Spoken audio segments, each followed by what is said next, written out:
శ్రీమాత్రే నమః. మిత్రులందరికీ శుభోదయం. ఈరోజు శ్రీ విశ్వావసునామ సంవత్సర ఆషాఢ శుద్ధ సప్తమి బుధవారం. ఈరోజు సప్తమి మధ్యాహ్నం 1:15 వరకు ఉంది. తదుపరి అష్టమి. ఈరోజు ఉత్తర నక్షత్రం మధ్యాహ్నం 1:04 వరకు ఉంది. తదుపరి హస్త. ఈరోజు జూలై 2, 2025 తేదీ బుధవారం. ఈరోజు దుర్ముహూర్తం ఉదయం 11:37 12:30 వరకు ఉంది. వర్జ్యం రాత్రి 10 గంటల 10 నిమిషాలకైతే 11:40 వరకు కూడా వర్జ్యం ఇవ్వడం జరిగింది. ఈరోజు పంచాంగరీత్యా ఈ రకమైనటువంటి ఫలితాలు గోచరిస్తున్నాయి.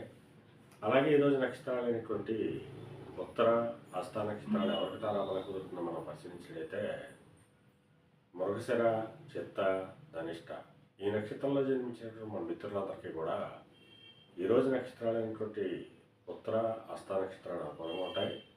అందువల్ల ఇప్పుడు ఎప్పుడున్నటువంటి నక్షత్ర జాతకులందరికీ ఈరోజు సౌకర్యంగా ఉండే అవకాశం ఉంది. అలాగే ఈరోజు రాశిఫలం మనం పరిశీలించినట్లయితే మేషరాశిలో జన్మించిన వాళ్ళకి శత్రుభయం కలుగుతుంది. వృషభ రాశిలో జన్మించిన వాళ్ళకి సంతానానికి సంబంధించి శుభవార్తలు వింటారు. మిథున రాశిలో జన్మించిన వాళ్ళకి ఆకస్మిక ప్రయాణాలు చేయాల్సిన అవసరం ఉంటుంది.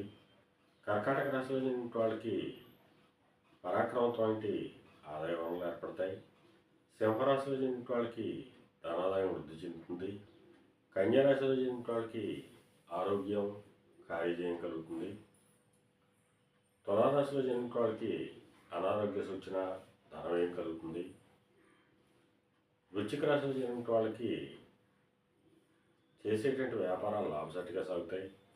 ధనురాశిలో జన్మించిన వాళ్ళకి ఉద్యోగ అవకాశాలు పెరుగుతాయి. మకర రాశిలో జన్మించిన వాళ్ళకి పితృరాజధానికి సంబంధించి శుభవార్తలు వింటారు. కుంభరాశిలో జన్మించిన వాళ్ళకి అనారోగ్య సూచన, ధనవ్యయం కలుగుతుంది.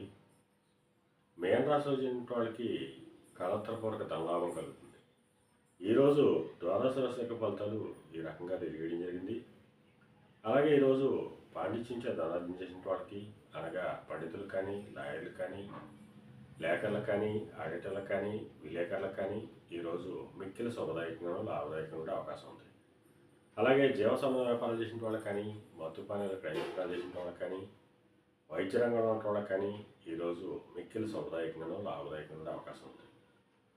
ఈరోజు పంచాంగరీత్యా ఈ రకమైనటువంటి ఫలితాలు గోచరిస్తున్నాయి. అలాగే ఈరోజు బుధవారం. అందువలన ఆ మణికంఠ స్వామిని, అయ్యప్ప స్వామిని ఆరాధించిన, స్వామిని అభిషేకించిన సర్వశుభాలు కలుగుతాయని చెప్పి శాస్త్రీత్యా తెలియజేయడం జరుగుతుంది.